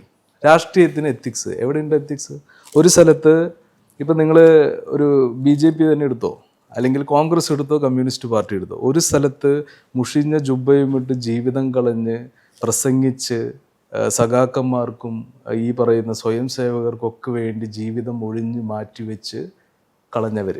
അപ്പുറത്തോ ഇതേ സിസ്റ്റം വെച്ച് ഫിനാൻസ് ചെയ്ത് ഫണ്ടുണ്ടാക്കി സകല പിമ്പിങ്ങും നടത്തി ജീവിക്കുന്ന ആളുകൾ. ഇതിനെല്ലാം കൂടി ഒരു എത്തിക്സ് ഉള്ളൂ. ഇത് പാലിക്കുന്ന എത്ര പേരുണ്ട്? എത്ര പേര് ഇൻ്റഗ്രൽ ഹ്യൂമാനിസം BJPയിൽ വായിച്ചിട്ടുണ്ട്? എത്ര പേർക്ക് മാർക്സിസം അറിയാം? കമ്മ്യൂണിസ്റ്റ് പാർട്ടിയുള്ളവർ, പാവങ്ങളുടെ പാർട്ടി, ഇത്രേ അറിയുള്ളൂ. അപ്പോൾ ഈ പറഞ്ഞ എത്തിക്സ്, ഈ പറയുന്ന വലിയൊരു ബിംബാരാധനയ്ക്ക് വേണ്ടിയിട്ടുള്ള ചില കോണ്ടെക്സ്റ്റുകൾ ക്രിയേറ്റ് ചെയ്യുന്നതൊക്കെ എന്തിനു വേണ്ടിയിട്ടാണ്? ഇവരെ അനുസരിപ്പിച്ച് കളക്ഷൻ പോയിന്റുകൾ ഉണ്ടാക്കി പണം കളക്ട് ചെയ്ത് രാഷ്ട്രീയ പാർട്ടി നടത്തുന്ന തന്ത്രങ്ങൾ മാത്രമാണത്. അപ്പം അതുകൊണ്ട് താങ്കൾ പറഞ്ഞ മാധ്യമ എത്തിക്സ് നമ്മൾ ഡിഫൈൻ ചെയ്യുന്നതാണ്. If I define the ethics of karma, that is my media ethics. ഇതൊരു പെൺകുട്ടിയെ റിലേറ്റ് ചെയ്ത് സിനിമ ബന്ധപ്പെട്ട് ഞങ്ങളുടെ കോണ്ടെക്സ്റ്റിൽ ഞങ്ങൾ കണ്ടൊരു സത്യമുണ്ട്. ആ സത്യത്തെ ഉയർത്തി കാണിച്ചു. അത് 100 പേർക്ക് ശരിയെന്ന് തോന്നിയപ്പോൾ 1000 പേർക്ക് തെറ്റെന്ന് തോന്നാം. 1000 പേർക്ക് തെറ്റെന്ന് തോന്നിയാൽ സോഷ്യൽ പ്രൂഫായി, അതായത് സൊസൈറ്റിയിലെ മെജോറിറ്റി ഡെമോക്രസിയായി. അവർ പറഞ്ഞത് ശരിയെന്ന് നമ്മൾ വിശ്വസിക്കുന്നു എന്നല്ലാതെ ഇത് തെറ്റെന്ന് പ്രൂവ് ചെയ്യാൻ അവരുടെ ഒന്നുമില്ല. അത് കോടതിയിൽ തന്നെയാണോ? കോടതിയാണ്. കോടതി തന്നെ. ഇനി കോടതിയിൽ വരുന്ന അത് പ്രോസസ്സ് ചെയ്ത് പരസ്പരം ഫൈറ്റ് ചെയ്ത് നിരപരാധിത്വം തെളിയിച്ചോ അല്ലെങ്കിൽ കോടതി തീരുമാനിക്കുകയാണ് യു ആർ ദ കൾപ്രിറ്റ് എന്ന് പറയുന്ന നിമിഷം ഞാനത് അക്സെപ്റ്റ് ചെയ്യും. I did A mistake. Till then nobody can say that I did a mistake. That is the system. അതാണ് സിസ്റ്റം. ഈ കർമ്മ ന്യൂസിനെ കുറിച്ച് വേറൊരു കാര്യം, കർമ്മ ന്യൂസ് പൊതുവേ ഒരു BJP ചായവാണ്. പൊതുവേ ഒരു ഇപ്പോൾ ഉള്ള കർമ്മയെക്കുറിച്ച് BJP ചായവാണ്. എപ്പോഴും ടാർഗറ്റ് ചെയ്യുന്ന CPM-നെയാണ് അല്ലെങ്കിൽ കോൺഗ്രസിനെയാണ്. ഏറ്റവും കൂടുതൽ ടാർഗറ്റ് ചെയ്യുന്നത് പിണറായി വിജയനെയാണ്. നമ്മൾ വാർത്തകൾ കാണുന്ന ഒരു വ്യക്തിയാണ്. ഏറ്റവും കൂടുതൽ ടാർഗറ്റ് ചെയ്യുന്നത് പിണറായി വിജയനെ തന്നെയാണ്. ആ സമയം BJP-ക്ക് എതിരായ ഒരു വാർത്ത ഈ താങ്കൾ ചാർജ് എടുത്തതിന് ശേഷം ഓൺലൈൻ്റെ കാര്യമാണ് ചാർജ് ചെയ്തു, BJP-ക്ക് എതിരായ പല സംഭവങ്ങളും BJP-ക്ക് എതിരായ സംഭവം നടന്നപ്പോൾ ഒരു വാർത്ത കർമ്മ ന്യൂസ് ചെയ്തതായിട്ട് താങ്കൾക്ക് തെളിയിക്കാൻ പറ്റുമോ? BJP-ക്ക് എതിരായിട്ട് വാർത്ത ചെയ്യുക എന്നൊരു നിലപാട് പല സംഭവങ്ങളും നടന്നിട്ടുണ്ട്. അല്ല, BJP കൃത്യമായിട്ട് അതിൻ്റെ ഉള്ളിലെ തർക്കങ്ങൾ വിഷയങ്ങളൊക്കെ നമ്മൾ വാർത്തയാക്കിയിട്ടുള്ളതാണ്. അത് ഒരു പക്ഷേ താങ്കളുടെ ശ്രദ്ധയിൽപ്പെടാത്തതിൻ്റെ ഒരു പ്രശ്നമായിരിക്കാം. മറ്റൊരു കാര്യം, CPM-ന് എതിർക്കുക അങ്ങനെ ഒരു നിലപാടില്ല. നമ്മളൊരു പ്രതിപക്ഷത്തിൻ്റെ സ്വഭാവമാണ്. മാധ്യമം എന്ന നിലയ്ക്ക് ആരാണോ സർക്കാർ മുന്നോട്ട് കൊണ്ടുവന്നത് അപ്പോൾ അവരുടെ ന്യൂനതകൾ ചൂണ്ടിക്കാണിച്ചുകൊണ്ട് പൊതുജനത്തിൻ്റെ ഒപ്പം നിൽക്കുക എന്നൊരു നിലപാടിലാണ് നമ്മൾ അങ്ങനെ ഒരു സ്റ്റാൻഡ് എടുത്തത്. അപ്പോൾ നോക്കുമ്പോൾ ഭൂരിഭാഗ സമയം CPM-നെതിരെയുള്ള നിലപാടുകൾ ചിലപ്പോൾ വാർത്തയിൽ കണ്ടിട്ടുണ്ടാവാം. കാരണം നമ്മൾ പ്രതിപക്ഷ സ്വഭാവത്തിലാണ് നിന്ന് ഇതിനെ കാണുന്നത്. അനുകൂല സ്വഭാവത്തിൽ നിൽക്കുന്ന ഒരുപാട് മാധ്യമം, ഇപ്പോൾ കൈരളി ഒരിക്കലും ദേശാഭിമാനി, അവരൊക്കെ സർക്കാരിനെ പുകഴ്ത്തുന്ന സമയത്ത് നമ്മൾ അതിൻ്റെ ഉള്ളിലെ ന്യൂനതകൾ ചൂണ്ടിക്കാണിക്കേണ്ട ഒരു ധാർമ്മികത ഉള്ളതുകൊണ്ട് നമ്മളത് എന്ത് ചെയ്യുന്നു, ആ രീതിയിൽ സ്പോട്ട്ലൈറ്റ് ചെയ്യുന്നു. അത് ചോദ്യം നമ്പർ 1-നുള്ള ഉത്തരം. രണ്ടാമത്തത്, BJP-യുടെ ഒരു ഡിപ്പെൻഡൻസി ഞങ്ങൾക്കില്ല. ഇപ്പോൾ K. സുരേന്ദ്രൻ എത്ര പ്രസ് മീറ്റുകൾ നമുക്ക് തന്നിട്ടുണ്ട് ചില സമയങ്ങളിൽ. ചിലപ്പോൾ അത് നമുക്ക് പബ്ലിഷ് ചെയ്യാൻ പറ്റില്ല, പബ്ലിഷ് ചെയ്യാറില്ല. എത്രയോ ആളുകൾ ഡെയിലി നമുക്ക് BJP-യുടെ വിവിധ പ്രവർത്തകർ വാർത്തകൾ തരുന്നുണ്ട്. അത് മുഴുവൻ നമ്മൾ പബ്ലിഷ് ചെയ്യുന്നുണ്ട്? ഇല്ലല്ലോ. നമുക്കൊരു കോണ്ടെക്സ്റ്റ് ഉണ്ട്. നമ്മുടെ കോണ്ടെക്സ്റ്റ് എന്താണ്? മതമൗലികവാദ തീവ്രവാദ സംവിധാനം. ആ സംവിധാനത്തിനെതിരെ സ്റ്റാൻഡ് എടുക്കാൻ പലർക്കും മടിയുള്ള കാലഘട്ടത്തിൽ നമ്മളൊരു സ്റ്റാൻഡ് എടുക്കുകയും ആ സംവിധാനത്തിനെ ഇറാഡിക്കേറ്റ് ചെയ്യാൻ വേണ്ടി സെൻട്രൽ ചില നയങ്ങളൊക്കെ സ്വീകരിച്ചപ്പോൾ അതുമായി ബന്ധപ്പെട്ട് നമ്മൾ ചില വാർത്താ സ്പോട്ട്ലൈറ്റുകൾ ചെയ്തതുകൊണ്ട് ഓൾ ടുഗെദർ അങ്ങനെ തോന്നുന്നതാണ്. അല്ലാതെ നമുക്കിപ്പോൾ ഒരു BJP ഫണ്ട് മേടിച്ചിട്ട് വാർത്ത ചെയ്യുകയോ അല്ലെങ്കിൽ RSS-ൻ്റെ കാശ് മേടിച്ച് വാർത്ത ചെയ്യുകയോ അങ്ങനെയൊന്നുമില്ല. ഒക്കെ തെറ്റിദ്ധാരണകൾ മാത്രമാണ്. തെറ്റിദ്ധാരണകളല്ല കേട്ടോ, പൊതുവെയുള്ള ധാരണ തന്നെയാണ്. തെറ്റിദ്ധാരണ എന്ന് താങ്കൾ പറഞ്ഞാൽ അത് അംഗീകരിക്കാൻ എനിക്ക് മടിയാണ്, ഒരിക്കലും അംഗീകരിക്കില്ല. Without evidence we cannot argue. ന്യൂസുകൾ മാത്രം കണ്ടാൽ മതിയല്ലോ. ഞാൻ പറഞ്ഞല്ലോ, ഞാൻ പറയട്ടെ, ഇപ്പോ കൈരളി താങ്കൾ പറഞ്ഞു, ഓക്കെ, ജനൻ TV BJP-യുടെ ചാനലാണ് അല്ലെ, BJP-ക്ക് വേണ്ടി നിലകൊള്ളുന്ന ചാനലാണ്, അല്ലാതെ താങ്കൾക്ക് പറയാൻ പറ്റുമോ BJP-ക്ക് നിലകൊള്ളുന്ന ചാനലാണോ ഇല്ല എന്നുള്ളത് എനിക്ക് അല്ല, ഞാൻ പറയുന്നത് എല്ലാ എല്ലാവർക്കും അറിയാം. പക്ഷെ അവരത് പ്രൊക്ലെയിം ചെയ്തിട്ടില്ല ഇതുവരെ. ലോകത്തുള്ള എല്ലാ വാർത്തകളും അതിൽ വരുന്നില്ലേ? ഏത് ഒരുവിധപ്പെട്ട വാർത്തകളൊക്കെ അതിൽ വരാറുണ്ടല്ലോ. BJP ആണ് ആ ചാനൽ. BJP എന്ന പാർട്ടി ഫണ്ട് ചെയ്തെന്ന് എന്ത് എവിഡൻസ് ഉള്ളത്? BJP-ക്ക് വേണ്ടി നിലനിൽക്കുന്ന ജനൻ TV പെർസ്പെക്റ്റീവാണ്. അത് ഒരിക്കലും അല്ല. താങ്കളിപ്പോൾ കൈരളി എന്ന് പറയുമ്പോൾ അതോടൊപ്പം BJP പറഞ്ഞു. അല്ല, ഞാൻ പറഞ്ഞു ജയ് ഹിന്ദ് കോൺഗ്രസ് ചാനലായിട്ട്. കൈരളി CPM-ന്റെ ചാനലാണ്. ജനത്തിൻ്റെ പശ്ചാത്തലം പഠിക്കണം. ജനത്തിൻ്റെ പശ്ചാത്തലം പഠിക്കുമ്പോൾ അത് പൂർണ്ണമായിട്ടും BJP ഫണ്ട് ചെയ്തിട്ടുള്ള ചാനലാണെന്ന് എനിക്ക് പറയാൻ കഴിയില്ല. താങ്കൾ ആ പശ്ചാത്തലം പഠിച്ചോളൂ. അതിൻ്റെ ഷെയർ ഹോൾഡർമാർ തൊട്ട് ആദ്യ കാലഘട്ടങ്ങളിൽ ഷെയർ മേടിച്ചത് തൊട്ട് എങ്ങനെ ആ ചാനൽ ഉണ്ടായെന്ന് പഠിക്കൂ. അതിനുശേഷം ചാനൽ ഉണ്ടായെന്ന് പഠിക്കുന്നതിനപ്പുറം തന്നെ നമ്മൾ അരിയാഹാരം തിന്ന് ആർക്കും അറിയാം BJP-യുമായി നിൽക്കുന്ന ഒരു ചാനൽ ജനൻ TV. ദേശീയ വലതുപക്ഷ സ്വഭാവം സ്വീകരിച്ചുകൊണ്ട് വ്യൂവർഷിപ്പ് ഉണ്ടാക്കാനുള്ള ഒരു നയമായിക്കൂടെ എന്നുള്ളതാണ് എൻ്റെ ചോദ്യം. അങ്ങനെയും ആവാലോ. BJP ഫണ്ട് ചെയ്തു എന്ന് പറയുന്നത് ഫണ്ട് ചെയ്തു എന്ന് ഞാൻ പറഞ്ഞില്ലല്ലോ. അല്ല, അങ്ങനെ എന്റെ അറിവിലില്ല. BJP ചായവോട് കൂടി നിൽക്കുന്ന പക്കാ BJP-ക്ക് വേണ്ടി വാദിക്കുന്ന ഒരു ചാനൽ തന്നെയാണ് ജനം. ഇടതുപക്ഷത്തിന് വേണ്ടി വാദിക്കുന്ന ചാനൽ കൈരളി. ദേശീയ വലതുപക്ഷ സ്വഭാവം പറഞ്ഞാൽ ഇപ്പൊ കേരളത്തിൽ കുറെ ഫാൻ ബേസ് ഉണ്ടല്ലോ, അപ്പൊ അവര് വ്യൂവർഷിപ്പിന് വേണ്ടി ചെയ്യാലോ അത്. പക്ഷെ എത്രയൊക്കെ ചെയ്താലും ജനം എത്ര പേര് കാണുന്നുണ്ട്, അത് വേറൊരു കാര്യമാണ്. പക്ഷെ കൈരളി നമുക്ക് കൃത്യമായിട്ട് അറിയാം ഒരു പാർട്ടി ചാനലാണെന്ന്. പക്ഷെ ജനത്തെ അങ്ങനെ മുഴുവനായിട്ട് പറയാൻ പറ്റില്ല എന്നാണ് എനിക്ക് തോന്നുന്നത്. ഞാൻ വളരെ സൂക്ഷ്മമായിട്ടുള്ള എഴതീർത്ത ഒരു സത്യാവസ്ഥയാണ് ഞാൻ പറയുന്നത്. അതുപോലെ കർമ്മയെ സംബന്ധിച്ചിടത്തോളം കർമ്മ ഇന്ന് വരെ RSS-ന് BJP-യെ ഡിപ്പെൻഡ് ചെയ്തിട്ടില്ല. കർമ്മയ്ക്ക് കോണ്ടെക്സ്റ്റ് ഇങ്ങനെ വരാൻ കാരണം മത തീവ്രവാദ സംവിധാനങ്ങൾ ഒരു പർട്ടിക്കുലർ ഏരിയയിൽ വന്നപ്പോൾ അതിനെ എക്സ്പോസ് ചെയ്യാൻ ധൈര്യം കാണിക്കാതിരുന്നപ്പോൾ ഞങ്ങളത് എക്സ്പോസ് ചെയ്തു. ആ എക്സ്പോസ് ചെയ്തപ്പോൾ അതിൻ്റെ നേരെ പോളർ ഓപ്പോസിറ്റ് ആയിട്ടുള്ളത് ആരാണ് എന്ന് നോക്കിയപ്പോൾ ഒരു പക്ഷേ അത് BJP ആയിരിക്കാം, അല്ലെങ്കിൽ ഒരു ദേശീയ വലതുപക്ഷ സ്വഭാവമുള്ള ചില സംഘടനകളായിരിക്കാം. അപ്പം ഞങ്ങൾ അതിനെ കോംപ്ലിമെൻ്റ് ചെയ്യാൻ വേണ്ടി ചെയ്ത വാർത്തകളാണത്. അല്ലാതെ മോദിയെ പ്രൊമോട്ട് ചെയ്യാനോ അല്ലെങ്കിൽ BJPയെ പ്രൊമോട്ട് ചെയ്യാനോ RSSനെ പ്രൊമോട്ട് ചെയ്യാനോ വേണ്ടി ചെയ്തതല്ല. പക്ഷെ ഒരു നിലപാട് ഞങ്ങൾ ഉറച്ചു പറയാം, ഒരു ചെയ്ത കാര്യം ഞാൻ പറയാം. ഭാരതത്തിൻ്റെ തനത് സംസ്കാരങ്ങൾ ബന്ധപ്പെട്ട, ഏൻഷ്യൻ സംസ്കാരങ്ങൾ ബന്ധപ്പെട്ട ചില കാര്യങ്ങൾ ഉയർത്തി കാണിക്കാൻ വേണ്ടിയിട്ട് അത്തരം എല്ലാവരും അവോയ്ഡ് ചെയ്യുന്ന ചില വാർത്തകൾ ഞങ്ങൾ കൊടുക്കാറുണ്ട്. അത് പ്രാധാന്യമില്ല എന്ന് പറഞ്ഞു കൊടുക്കുന്നത് പ്രാധാന്യമുണ്ടെന്ന് തിരിച്ചറിഞ്ഞുകൊണ്ട് കൊടുക്കാറുണ്ട്. അപ്പോൾ ഈ 3 കാര്യങ്ങളും ഒരു ക്യാൻവാസിലിട്ടാൽ താങ്കൾ പറയുന്ന പോലെ തോന്നും, പക്ഷെ അത് റിയാലിറ്റി അല്ല. CPMൻ്റെ ഒരു നല്ല വാർത്ത വരും, ഞാൻ ഇട്ട് കാണിച്ചു തരാം കർമ്മയിൽ, ഐ ക്യാൻ ഡു ദാറ്റ്. പക്ഷെ ഞങ്ങൾ ബാക്കി എല്ലാവരും അത് ഫോക്കസ് ചെയ്യണ്ടല്ലോ. അപ്പോൾ പിന്നെ ഫോക്കസ് ചെയ്യാത്ത, എക്സ്പോസ് ചെയ്യപ്പെടാത്ത ഒരു പ്രത്യേക മേഖലയിലേക്ക് ഞങ്ങൾ ക്യാമറ വെച്ചു, തെറ്റില്ലല്ലോ. ഒരു ക്യാൻവാസിൽ എത്ര കോർണേഴ്സ് ഉണ്ട്? 4 കോർണർ. 3 കോർണർ എല്ലാവരും ഫോക്കസ് ചെയ്യും, 4ാമത്തെ കോർണർ തഴഞ്ഞിട്ടേക്കാണ്. ആ 4ാമത്തെ കോർണറാണ് ഞങ്ങളുടെ മാർക്കറ്റ്. ഞങ്ങൾ അതിലൊന്ന് തൊട്ടു, അത്രയല്ലേ ഉള്ളൂ.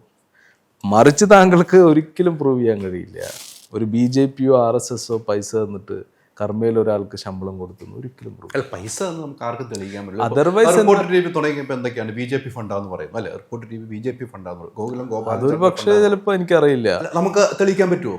അത് താങ്കൾ അത് ചിലപ്പോൾ എനിക്കറിയില്ല, ചിലപ്പോൾ നമുക്ക് തെളിയിക്കാൻ പറ്റുമോ? അല്ല, ഞാൻ അങ്ങനെ ഒരു ആർഗ്യുമെന്റ് പറഞ്ഞിട്ടില്ല. ആർക്കും തെളിയിക്കാൻ പറ്റില്ല. അല്ല, അങ്ങനെ പൊതുവെ പറഞ്ഞതാണ് നമ്മൾ. അതെ അതെ. പക്ഷെ അവര് പറയുന്നത് ഒരു പക്ഷേ ഡിപ്ലോമാറ്റിക് ആൻസറാ, ഞാൻ പറയുന്നത് സത്യമാണ്. അപ്പൊ അതായത് ഇപ്പൊ പറയുന്നത്, അതായത് റിപ്പോർട്ടറിന്റെ പ്രധാനപ്പെട്ട ഒരാളുടെ അടുത്ത് പോയിട്ട് ഗോകുലം ഗോപാലൻ ഫണ്ട് ചെയ്തോ എന്ന് ചോദിക്കുകയാണ്. അപ്പൊ ചിലപ്പോൾ അയാൾ യെസോ നോയോ പറയും, അത് ഡിപ്ലോമസിയാണ്. പക്ഷെ ഞങ്ങൾ എടുത്ത് അതേ ചോദ്യം ഗോകുലം ഗോപാലൻ ചേട്ടനോട് ചോദിച്ചിട്ടുണ്ട്, റിപ്പോർട്ടർ TVയിലെ ഫണ്ട് ആൾ എന്താ പറഞ്ഞു? അല്ല എന്ന് പറഞ്ഞു. റിപ്പോർട്ടറും പറയണു അല്ല എന്ന് പറയുന്നു. ഇനി ഉണ്ടാവാം എന്ന് നമ്മുടെ ചിന്ത.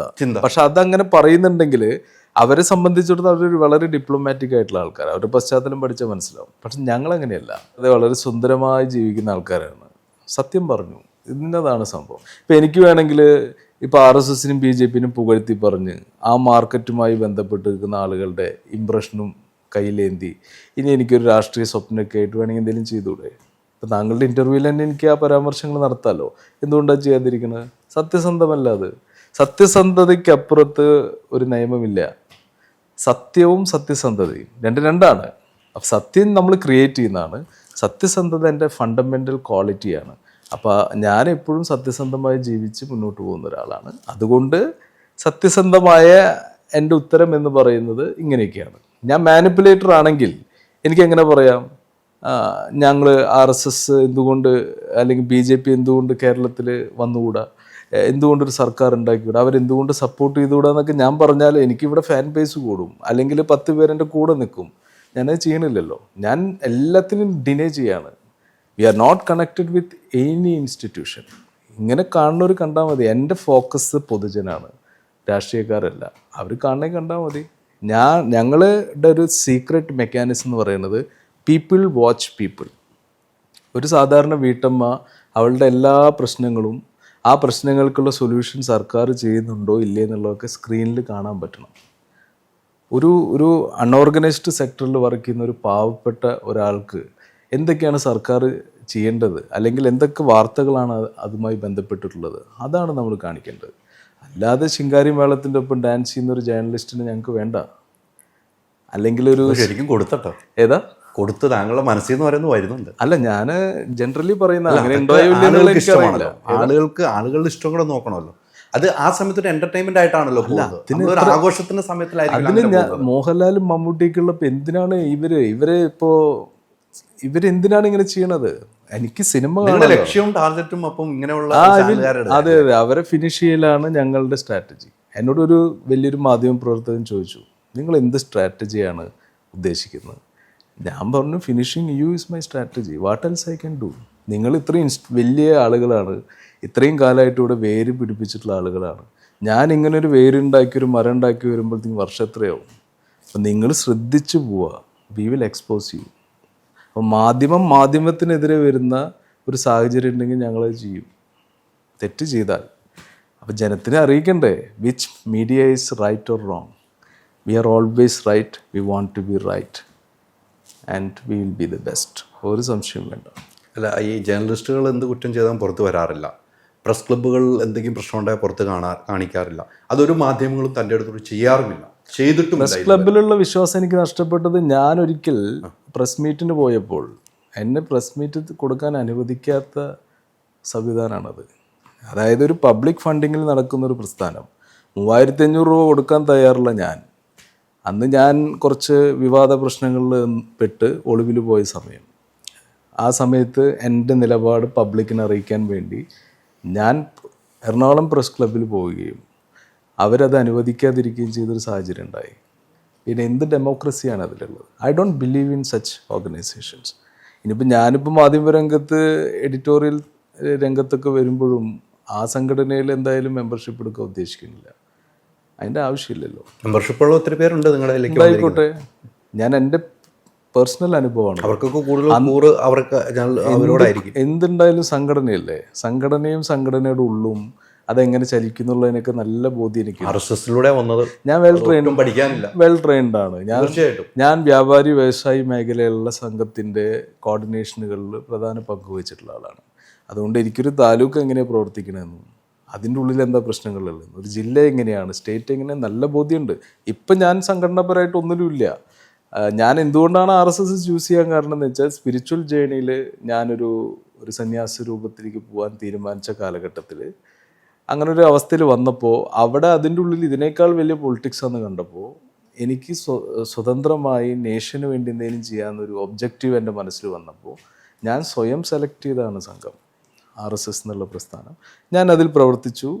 ഒരു ഘട്ടം കഴിഞ്ഞപ്പോൾ ഞാൻ എൻ്റെ വ്യക്തി ജീവിതത്തിൻ്റെ പുതിയ ഡയമെൻഷനിലേക്ക് പോയി. ഇത്രയേ ഉള്ളൂ. അല്ലാതെ വേറൊരു കമ്മിറ്റ്മെൻറ്റിനോ കാര്യത്തിനൊന്നും ഞാനില്ലല്ലോ. അല്ല, താങ്കൾ പറയുന്നത് എനിക്ക് മനസ്സിലാവുന്ന RSS എന്ന് പറയുന്നത് അത്ര മഹത്തരമാണെന്നാണ് എനിക്ക് തോന്നുന്നത്. RSS മഹത്തരമല്ല. RSSമായിട്ടുള്ള എൻ്റെ എക്സ്പീരിയൻസ് എൻ്റെ ജീവിതത്തിൽ ഒരുപാട് മാറ്റങ്ങളുണ്ടാക്കി. എന്നെ ഒരു സ്കൂൾ ടീച്ചർ സ്വാധീനിച്ചിട്ടുണ്ടെങ്കിൽ ഞാൻ ആ സ്കൂൾ ടീച്ചറെ തള്ളി പറയുമോ? ഇല്ലല്ലോ. എന്നോട് RSS ഒരു മുസൽമാൻ്റെ തലയിറക്കാൻ പറഞ്ഞിട്ടില്ല, ഒരു ക്രിസ്ത്യാനിയെ ചവിട്ടിക്കൂട്ടാൻ പറഞ്ഞിട്ടില്ല. പകരം ഒരു ക്രിസ്ത്യാനിയുടെ കുർബാനയ്ക്കും ഒരു റംസാൻ പെരുന്നാളിന് വിരുന്നിന് പോയ ആളാണ് ഞാൻ. അപ്പോൾ എന്താണ് ഈ പറയുന്നത്? അങ്ങനെ പഠിപ്പിക്കാത്ത ഒരു ഗുരുകുലത്തിനെ ഞാൻ എന്തിനു തള്ളി പറയണം? ഇനി അതിൻ്റെ പേരിൽ പല തീവ്രവാദികളും പലതും പറയുന്നുണ്ടെങ്കിൽ ഞാൻ എന്തിനാ ആ വിഴുപ്പ് ചുമക്കണം? ഞാൻ എൻ്റെ എക്സ്പീരിയൻസ് ആണ് പറയുന്നത്. ഓക്കെ, താങ്കളുടെ എക്സ്പീരിയൻസ് ആണ് പറയുന്നത്. പക്ഷേ അങ്ങനെയൊന്നും നടക്കുന്നില്ല എന്ന് താങ്കൾക്ക് പറയാൻ പറ്റില്ല. RSSനുള്ളിൽ നടക്കില്ല. RSSന്റെ പേരും പറഞ്ഞ് പലരും നടത്തുന്നുണ്ട്. അത് RSSലുള്ളവരാണ്. അത് ഞാൻ പറഞ്ഞാൽ RSS എന്ന് പറഞ്ഞാൽ എന്താണ്? ശാഖ നടത്തൽ മാത്രമാണ്. പിന്നെ അവർക്ക് സമൂഹത്തിൽ വിവിധ ക്ഷേത്രങ്ങൾ എന്ന് പറയും. ആ വിവിധ ക്ഷേത്രങ്ങളിൽ ഇടപെട്ടുകൊണ്ട് രാഷ്ട്രത്തിൻ്റെ വികസനം ഉറപ്പുവരുത്തുക. ഇത്രയേ ഉള്ളൂ പ്രവർത്തനം. അല്ലാണ്ട് അതിനപ്പുറത്തേക്ക് ഒന്നുമില്ല എന്ന് അറിയുന്ന ഒരാളാണ് ഞാൻ. അല്ല, താങ്കൾക്ക് അത്രയും അനുഭവം ഇല്ല എന്ന് ഞാൻ വിശ്വസിച്ച് താങ്കൾ പറയും. അല്ല, ഇപ്പൊ പറഞ്ഞു തീർത്ത ചില രാഷ്ട്രീയക്കാർ ഈ ഫണ്ട് ചെയ്ത് അത് പുറത്താണ് നടക്കണേന്നാ ഞാൻ പറഞ്ഞു. ഫണ്ട് ചെയ്ത് ഇതിന്റെ പേര് പറഞ്ഞ് ഉപയോഗിക്കുന്നുണ്ട്. RSS എന്ന് പറഞ്ഞ സംഘടന ഉപയോഗിക്കുന്നുണ്ട്. ഇതിന്റെ പേര് പറഞ്ഞ് പുറത്ത് ഉപയോഗിക്കുന്നു. ഇതിന്റെ താങ്കളൊരു മനസ്സിലാക്കണം. ഇപ്പം ഞാനെന്ന ഇൻഡിവിജ്വൽ ഇതിൻ്റെ അകത്ത് പോയി, ഞാൻ പുറത്തു വന്നു. എൻ്റെ വ്യക്തി ജീവിതത്തിൽ RSS ഇടപെടില്ല. അതും പഠിക്കണം. അപ്പം ഞാൻ അവിടെ പോയി തിരിച്ചു വന്നിട്ട് ഞാനൊരു മതവർഗീയവാദിയായി എന്ന് വെച്ചോ, അത് RSS അംഗീകരിച്ചുകൊണ്ടല്ല, ഞാൻ സ്വയം പ്രഖ്യാപിക്കുന്നതാണ്. പക്ഷേ മറ്റുള്ളവർക്കറിയാൻ ഞാൻ RSS പോയ ആളാണ്. ഞാൻ ഇതുപോലെ പറയും. ഇതുപോലെ 100 പേര് അറ്റ് എ ടൈം ഒരേ മതതീവ്രവാദം പറഞ്ഞു കഴിഞ്ഞാൽ എന്താ സംഭവിക്കുക? ഈ RSS പ്രസ്ഥാനം എന്ന് പറയുന്നത് മതതീവ്രവാദ പ്രസ്ഥാനമായിട്ട് തോന്നിപ്പോകുന്നു. പക്ഷെ അതിൻ്റെ ഉള്ളിൽ അമ്പലത്തിൽ പോകാത്ത ഞാനുണ്ടായിരുന്നു എന്നുള്ളത് മറക്കരുത്. വിശ്വാസിയല്ലേ? എന്തിനാ വിശ്വസിക്കേണ്ട കാര്യം? വിശ്വസിച്ചിട്ട് ഇപ്പോൾ എന്ത് കിട്ടാനാണ്? അമ്പലത്തിൽ പോകാറില്ല എന്ന് പറഞ്ഞു. ഒരു ആവശ്യമില്ല. കാരണം ഞാൻ ബീഫ് കഴിക്കുമോ? വേണ്ടി വന്നാൽ കഴിക്കും. കഴിച്ചിട്ടുണ്ടോ? കഴിച്ചിട്ടുണ്ട്. ബീഫിനോടൊക്കെ എതിരല്ലേ എന്ത് RSS സംഘടനയൊക്കെ? അതാണ് അവിടെ തെറ്റുപറ്റുന്നത്. പൊതുവെ ബീഫിനോട് എതിരെന്നൊരു സ്റ്റേറ്റ്മെന്റ് എപ്പോഴെങ്കിലും താങ്കൾക്ക് ഒഫീഷ്യലായിട്ട് കിട്ടിയിട്ടുണ്ടോ? എവിടെയൊക്കെ ആളുകളെ തല്ലി? അതൊക്കെ ഞാൻ പറഞ്ഞല്ലോ, അതിന് പുറത്ത് സംഭവിക്കുന്ന കാര്യങ്ങൾ. ഒരു ശാഖ എന്താണെന്ന് താങ്കൾ പോയാൽ അതിനൊരു ക്രമമുണ്ട്. ആ ക്രമത്തിനപ്പുറത്തൊന്നുമില്ലല്ലോ. മാംസം കഴിക്കരുത് എന്ന് എപ്പോഴാണ് ഒഫീഷ്യൽ സർക്കുലറിൽ വന്നിട്ടുള്ളത്? എപ്പോഴാണ് വന്നിട്ടുള്ളത്? ലക്ഷദ്വീപിൽ ഒരു വിഷയം ഉണ്ടായിരുന്നു, ബീഫ് നിരോധിക്കണം, വലിയ അത് വിഷയം ഞാൻ പറഞ്ഞല്ലോ താങ്കൾ. വലിയ വിഷയം ഉണ്ടായിരുന്നു അല്ലേ ലക്ഷദ്വീപ്? വേറൊരു കാര്യമുണ്ട്. ഇപ്പോൾ ഞാനിപ്പോൾ ഒരു പ്രസ്ഥാനത്തിൽ വർക്ക് ചെയ്യുന്നു. ഞാൻ ഒരു പ്രാദേശിക തലത്തിൽ ഒരു വിഷയം കാണുന്നു, അത് തെറ്റെന്ന് കാണുമ്പോൾ ഇടപെടുന്നു. ഇപ്പോൾ കൗ സ്ലോട്ടർ നോർത്ത് ഇന്ത്യയിൽ നടത്തുന്നുണ്ട് മനഃപൂർവ്വം. അതൊരു ഇതേപോലത്തെ ഒരു മതപ്രശ്നമാണ്. നമ്മൾ ഇന്ത്യ അനുശാസിക്കുന്നുണ്ട് ഇന്ന പോലെ നിങ്ങൾക്ക് സ്ലോട്ടർ ചെയ്ത് ഭക്ഷണം കഴിക്കാമെന്ന് അനുശാസിക്കുന്നുണ്ട്. അതിനപ്പുറത്തേക്ക് ഒരു മതവിഭാഗം താമസിക്കുന്നതിൻ്റെ ഇടയിൽ പോയിട്ട് കൗ സ്ലോട്ടർ നടത്തുകയാണ്, പശുവിനെ കൊല്ലുകയാണ്. അതൊരു വിശ്വാസത്തെ വ്രണപ്പെടുത്താൻ വേണ്ടി ചെയ്യുന്ന ഇൻറ്റൻഷനോട് കൂടി ചെയ്യുന്ന ആക്ട് ആണെങ്കിൽ അത് തെറ്റാണ്. മറിച്ച് നമ്മൾ ഒരു ബുച്ചറിൻ്റെ അടുത്ത് പോകണു, നമ്മൾ 1 കിലോ മാംസം മേടിക്കുന്നു. It's a good protein, have it, enjoy, it's a tasty food, അതിനൊരു പ്രശ്നമില്ലല്ലോ. അപ്പോൾ ഈ കൗ സ്ലോട്ടർ ഒരു രാഷ്ട്രീയമായി മാറിയ ചില പ്രദേശങ്ങളുണ്ട്. അതിനെ രാഷ്ട്രീയമായി ഉപയോഗിക്കുന്ന സാമൂഹിക സംഘടനകളുണ്ട്. ആ ക്യാമ്പയിൻ വരുമ്പോൾ ഓട്ടോമാറ്റിക്കലി 2 മതവിഭാഗങ്ങൾ സംഘടിക്കണു എന്നതിലപ്പുറത്ത് ഈ ബീഫ് എന്ന വസ്തുവിനെ കഴിക്കരുത് എന്നൊരു നിലപാടല്ലല്ലോ അത്.